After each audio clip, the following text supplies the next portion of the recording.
Assalamualaikum warahmatullahi wabarakatuh. Saya Eti Nurul Fitriati, mahasiswa PPG dalam jabatan Angkatan 2 tahun 2023, siap untuk mengikuti UKIN dan UP. Assalamualaikum. Saya akan menyajikan video PPL di SMA Raudatul Mutakin IPS Lewiliang Bogor. Teman-teman dan rekan-rekan sekalian, saya menyajikan tentang materi hidrosfer geografi di kelas 10. Bagaimana anak-anak kita akan mengetahui fenomena hidrosfer, perairan darat, perairan laut, dan siklus hidrologi. Mari kita saksikan video pembelajarannya. Assalamualaikum warahmatullahi wabarakatuh. Waalaikumsalam warahmatullahi wabarakatuh. Alhamdulillah. Dan semua sepertinya Alhamdulillah. masuk semua ya? Masuk. Oke. Hari ini geografi ya pelajarannya? Iya. Hari semua perlu absen ini. Mari kita absen dulu sambil nanti kita coba mengelompokkan. Alhamdulillah senyum. Mari senyum. Oke. Bijak. Oke. Hadir. Anwar. Alhamdulillah. Allahumma inna Kemarin kita sudah belajar biosfer ya, kalau nggak salah litosfer dan atmosfer ya. Biosfer itu apa? Keadaan muka bumi ya. Tuh. Berarti kalau litosfer itu tentang tanah atau batuan. Kalau atmosfer lapisan udara. Oke, saat ini insya Allah kita mulai satu lagi, yaitu lapisan hidrosfer. Sip. Kita coba ya seberapa ininya. Oke, hidrosfer. Insya Allah ini kita belajar itu harus punya tujuan. Nah, nanti di hidrosfer rencana itu untuk kalian, kita mengumpulkan beberapa contoh nih fenomena hidrosfer dalam kehidupan sehari-hari. Nah, setelah nanti kalian sedikit mendapatkan materi, maka nanti bisa kalian gunakan Chromebook yang ngelink ke Pak Tiko di Google Classroom tuh. Oke, insya Allah udah kirim. Nah, kemudian yang kedua tujuannya nanti menyimpulkan hasil pengamatan. Ini kita bukan mengamati di luar sana, enggak, tetapi berdasarkan pengetahuan juga tentang apa-apa masalah yang ada. Sebenarnya bukan masalah apa ya, mungkin ketidakseimbangan di lapisan air di muka bumi. Nah, kurang lebih nanti apa yang kalian ketahui tentang hidrosfer? Air yang mana? Di bumi. Air yang ada di bumi berarti ada air yang di lapisan, benar-benar di bumi yang kita pijak, berarti di tanah dong, di darat dong. Dan air yang ada di lawannya darat berarti apa? Laut. Oke. Seperti kita ketahui nih, kalau kalian juga udah belajar membuka Google Earth ya, gitu kan? Kalau dilihat dari luar angkasa, bumi kita warnanya biru.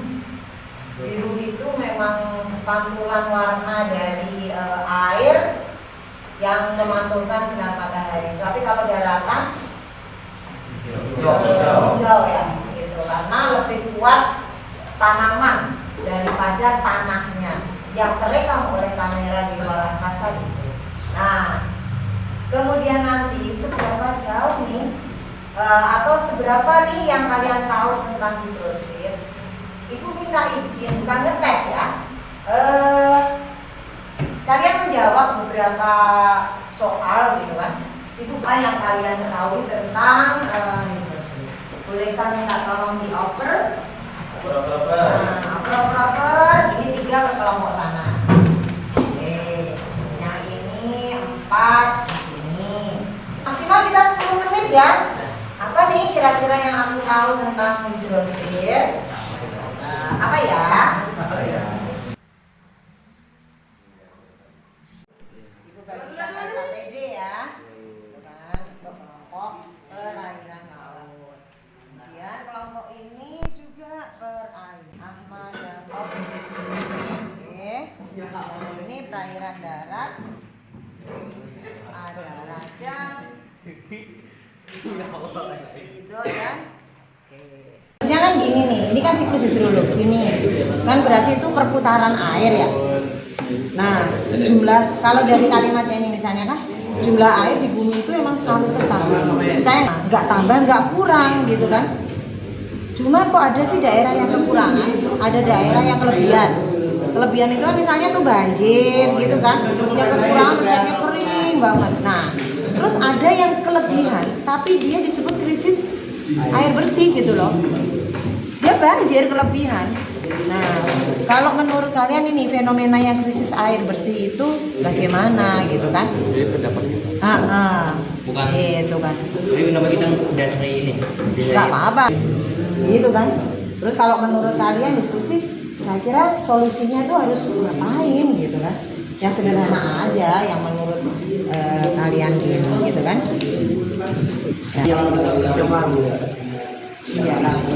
kalau kita lihat yang lebih parah lagi ya, itu ibu dapat di daerah aslinya sungainya itu Sungai Cilengsi. Dulunya itu dari ini enggak dari media sosial juga, bukan langsung yang untuk itu kan awalnya hulunya kan dari Cilengsi.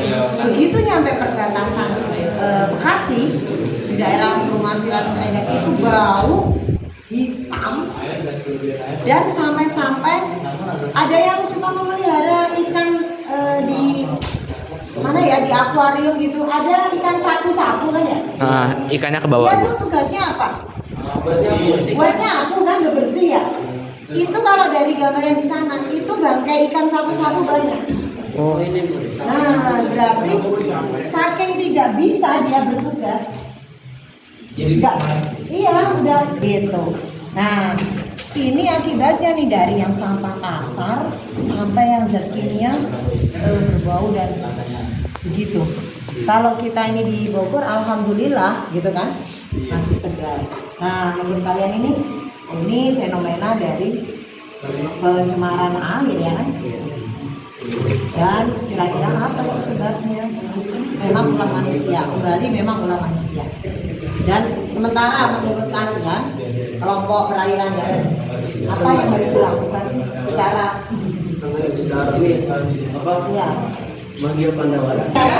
Yang tulis kan bisa apapun gitu kan. Bisa kebaca ini siklus hidrologi ini. Kalau materi siklus hidrologi kan yang pendek, yang sedang, dan ini kan sudah nah, itu kalau krisis air bersih ini mengerti kira-kira krisis air bersih kan beritanya kalau misalnya kayak di DKI banjir, berarti itu berlebih kan airnya, tapi itu benar bersih sampai akhirnya ada perusahaan daerah air minum kan. Nah itu timbulnya karena krisis air bersih ini. Bisa? Oke. Nah, oke, ketik. Baca dulu kali. Mengenaskan. Pendapat. Ya kan ini sampai ini kalau laut ya kan? Jangan langsung. Terbawa segitu banyaknya. Di sini kan bukan sini yang ini. Baik. Bayangkan aja, ini yang banyak di daerah, berarti di Muara tuh, iya, di Ancol, bisa kalau di DKI, ya kan, terus enggak, kalau ke Bogor kan dia nggak punya, justru di hawanya. Sungai di daerah Bogor itu kan bersih sebenarnya, masih ini sampah kasar pun itu masih sedikit ya. Iya. Dan akhirnya mengumpulnya itu di Muara. Ada yang namanya di DKI itu kan ada namanya Muara Angke. Udah pernah ke Muara Angke? Tahu kan ya? Ada itu. Ya, pasar ikan betul. Sampahnya seperti apa di muaranya ya? Maksudnya di air sungainya ke perbatasan air laut, gitu kan? Ini kumpulan berjuta-juta manusia membuang sampah. Yang pertama itu mana pendapat kalian tentang fenomena tersebut? Nah, di sini di fenomena tersebut di perairan darat juga menurut pendapat kami fenomena tersebut adalah fenomena yang seharusnya tak terjadi. Namun kurangnya kesadaran dalam masyarakat bahwasanya dari masyarakat yang lainnya ada juga masyarakat yang membuang sampah sembarangan di jalan maupun di sungai yang dimana sampah itu bertumpuk-tumpuk dengan terjadinya fenomena. Dari kelompok kami, penyebab atau faktor utama dari fenomena tersebut dapat berupa faktor fisik atau faktor sosial. Adapun faktor fisiknya adalah penumpukan sampah karena tak terbawa, sedangkan faktor sosial terjadi ialah karena banyak sekali masyarakat yang membuang sampah sembarangan ke sungai. Lanjut pertanyaan terakhir, solusi dari masalah tersebut. Solusi atau langkah utama yang dapat dilakukan adalah membersihkan secara menyeluruh, dan langkah berikutnya adalah melakukan penyuluhan kepada masyarakat tentang seberapa pentingnya kebersihan sungai dan mulai mengkoordinir pembuangan sampah di daerah sana. Langkah selanjutnya adalah menegakkan peraturan tentang sampah di daerah tersebut. Pengen solusi yang ketiga, poin ketiga tadi. Poin ketiga ya. Masih menegakkan peraturan. Yang kedua, Menegakkan peraturan jika ada yang buang sampah sembarangan. Ketegasan dalam pelaksanaan. Oke. Iya, kayak pencemaran laut terutama yang sampah-sampahnya itu. Yang kedua ada pencemaran kimia kayak dari industri, pestisida dan zat kimia lainnya. Yang ketiga ada minyak bumi, dia tumpukan minyak bumi dari kecelakaan kapal. Dan yang terakhir itu ada kehilangan habitat makhluk yang ada di lautan. Fenomenanya menurut kami gambar ini ya. Ada di Menurut kami gambar tersebut menunjukkan gambar lautan yang terdiri dari banyaknya sampah, sehingga fenomena ini adalah pencemaran sampah laut. Yang kedua, hal atau kegiatan yang menyebabkan. Menurut kami, kegiatan yang menyebabkan hal itu terjadi ialah masuknya bahan kimia, limbah padat, pembuangan unsur radioaktif, limbah industri dan pertanian, tumpahan minyak dan lain-lain. Nah, dari semuanya itu disebabkan oleh oknum-oknum yang tidak bertanggung jawab. Dari masalah tersebut yaitu kita harus mengurangi pemakaian limbah, terusnya jangan buang sampah ke laut, terus kurangi penggunaan sampah plastik, jangan sembarang, terusnya jaga pelestarian habitat. Nah, tadi kan yang solusinya itu kan hanya solusi ya biar nggak terjadi kan. Gimana kalau misalnya pencemaran itu terjadi? Solusinya itu gimana? Ya kalau udah terjadi terlanjur tercemar. contohnya yang apa misalnya? Kan kalau tidak salah tadi disajikan 4 ya. Pencemaran plastik, iya kan ada plastik, pencemaran kimia, iya, minyak bumi, kehilangan habitat. nah yang mana misalnya yang sudah terjadi menurut Mungkin yang kita ada banyak contohnya, ada pencegahan sampah, plastik, minyak bumi. nah itu diapakan gitu kan? Mungkin ya diapakan. Nah ambil salah satu itu. Mungkin minyak bumi aja yang gampang. Oke, tertumpahnya minyak ini misalnya. Jadi kalau Silakan. yang pertama dulu, jadi kalau yang kimia itu biasanya dilawan lagi dengan bahan kimia di industri untuk dinetralin lagi, biasanya seperti itu. Misalkan udah kena tumpahan zat apa. Nah biasanya kita tuh nyari counter Air bekas nuklir itu masuknya ke mana? Apakah termasuk juga pada yang kimia tadi atau gimana? Terus ada solusinya gak kalau gitu? Berarti kalau belum beroperasi sementara Indonesia belum membuang limbah ya? Gitu nggak kita pikirannya? Tapi kalau yang di Jepang, ya kasus yang gitu, apa yang dilakukan pemerintah di Jepang? biar enak ya kan penuaan udah Iya, sampai detik ini belum tertangani ya? Iya. Apa saja sih yang digolongkan sebagai perairan laut? Ya lautan. artinya yang benar-benar bilang kan perairan laut ya. Kalau misalkan sungai kan dia mesti mencakup daratan, danau juga, yang lain danau kan cuma daratan. Masuknya ke laut nggak? Kalau tuh yang gitu, yang Laut cendil, ini kayak ini kan kayak danau, terus ini kan kayak ada gunung, jadi masuk ke dalam kayak danau Toba gitu, kayak enggak, danau jelas danau. Enggak sih kalau danau kan di dalam gitu, dulu kayak gitu, kayak Raja Ampat lah. Teluk itu laut yang menjorok ke daratan. Laut yang masuk ke daratan berarti lengkungan bukan cekungan ya, melengkung ke arah daratan kan, itu namanya teluk. Kayaknya harus ke sana dulu. Oh harus ke sana mana? Jadi itu harus ngeterek. Bisa ibu bantu. Mungkin perairan laut itu memang adanya ya di laut.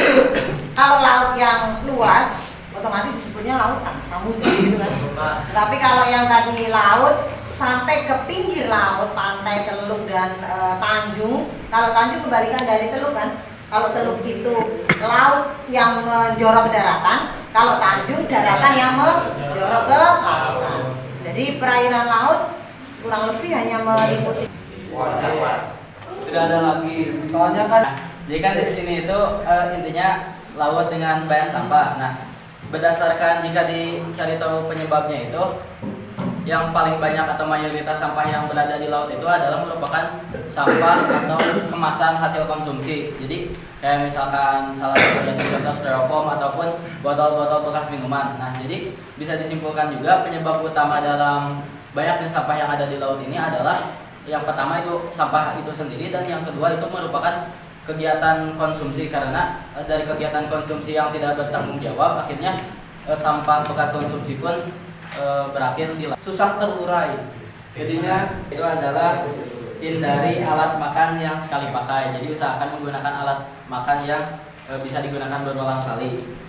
Yang keempat adalah menggunakan kantong belanja bukan plastik. Jadi hindari penggunaan plastik juga seperti tadi, agar karena plastik itu pertama sekali pakai dan terurainya cukup lama juga. Dan yang terakhir solusinya adalah jangan buang sampah sembarangan.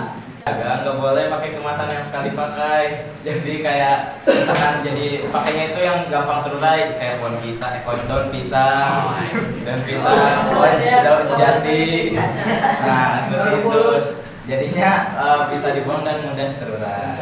Oke. Di situ ada pertanyaan. Jumlah air yang ada di bumi selalu tetap, tidak pernah berubah ataupun berkurang.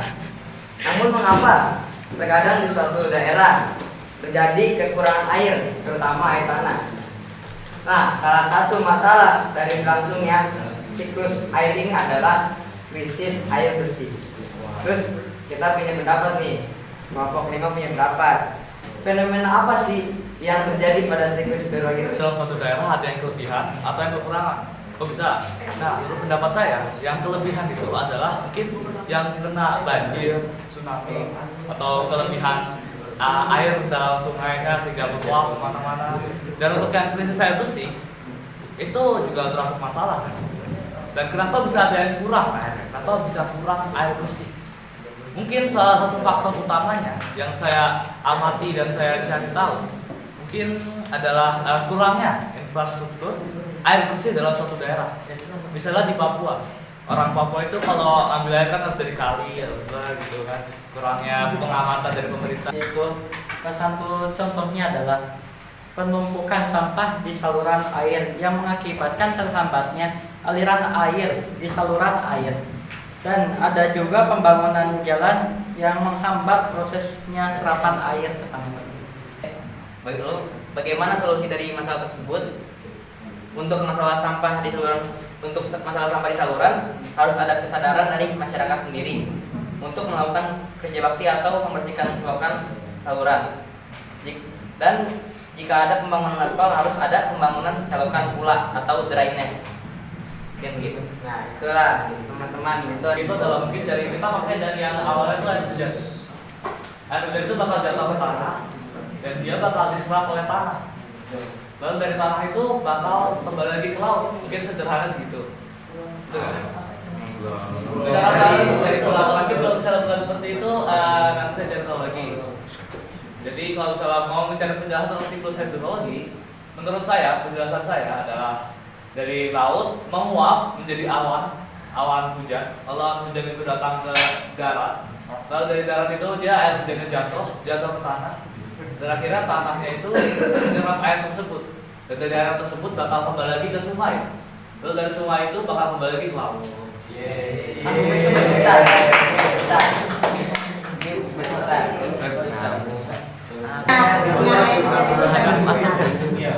Kalau penguapan itu kondensasi gitu kan? Jadi tentu saja sangat mempengaruhi karena ternyata siklus air itu bakal mungkin terhambat. Yang seharusnya turun hujan, lalu tidak turun hujan. Mungkin ambil contohnya Afrika. Serendah kan di sana mungkin jarang terjadi hujan, sehingga ya jarang terjadi hujan sehingga siklus air tentu terhambat dan akhirnya ya terhambat. Jadi turun hujan itu tuh di Afrika terhambat. Hanya turun hujan gitu. Mungkin kalau secara logika Afrika itu kan jauh dari laut, bagian panas.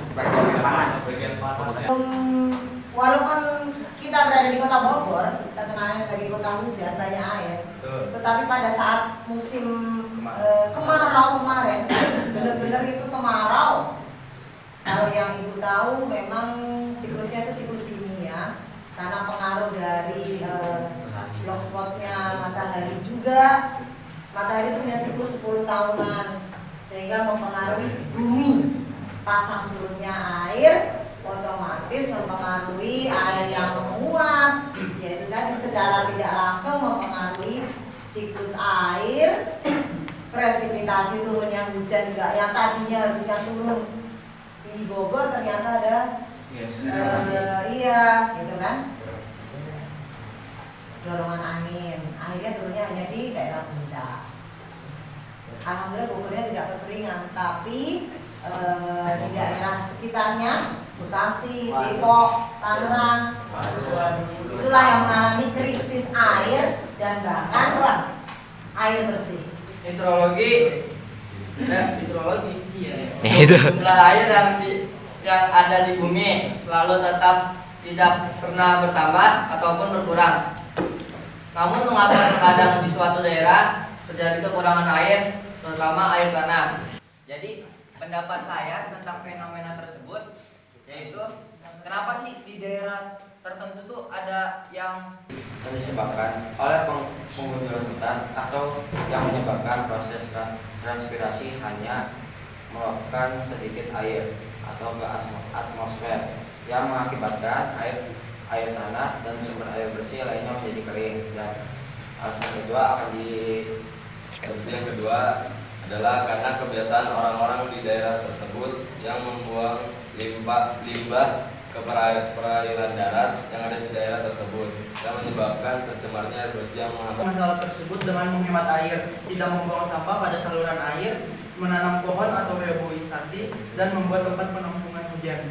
Hujan atau lebihnya siklus hujan itu ya siklus hujan itu berkurangnya gara-gara penggundulan hutan secara berlebihan oleh manusia. Jadi saat proses ke atasnya uap air menjadi gas itu berkurang. Apakah siklus hidrologi berpengaruh kepada sumber daya air atau sebaliknya? Sama air yang ada di bumi ini.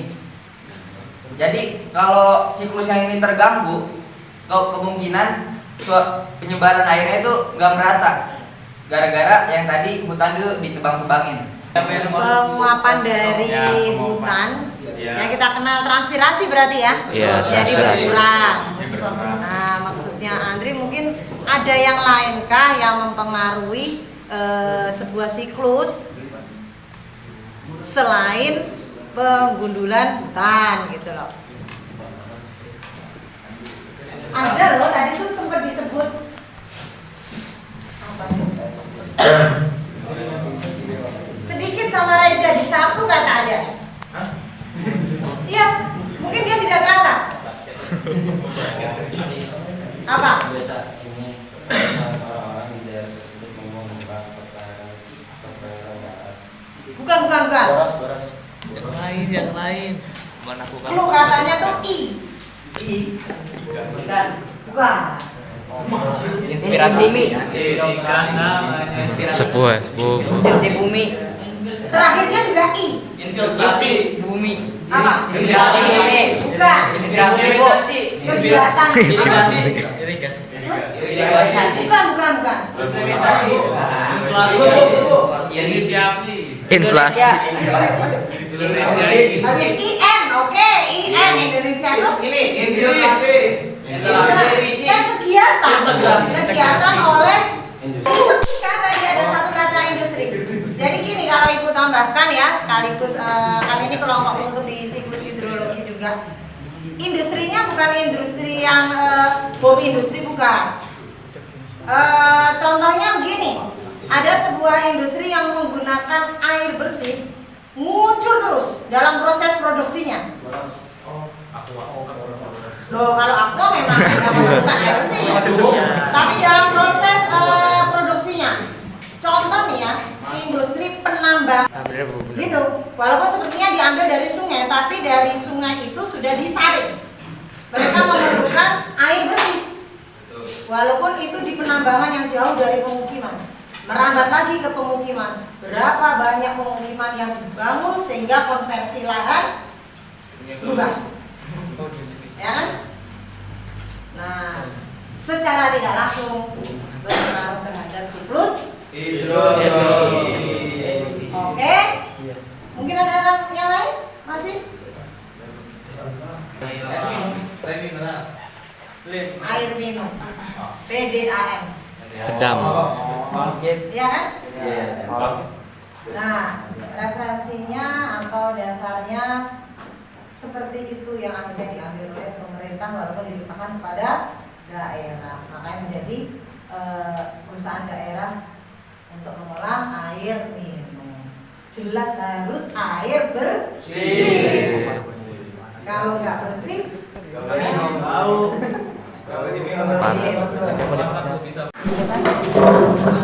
Oke, terima kasih. Sudah yang bagian nya, nah, namanya jangan lupa. Ini asesmen sumatif bab materi hidrosfer kurang lebih semoga nanti mungkin tidak tahun ini 2 tahun setahun yang akan datang karena materi ini pasti oke.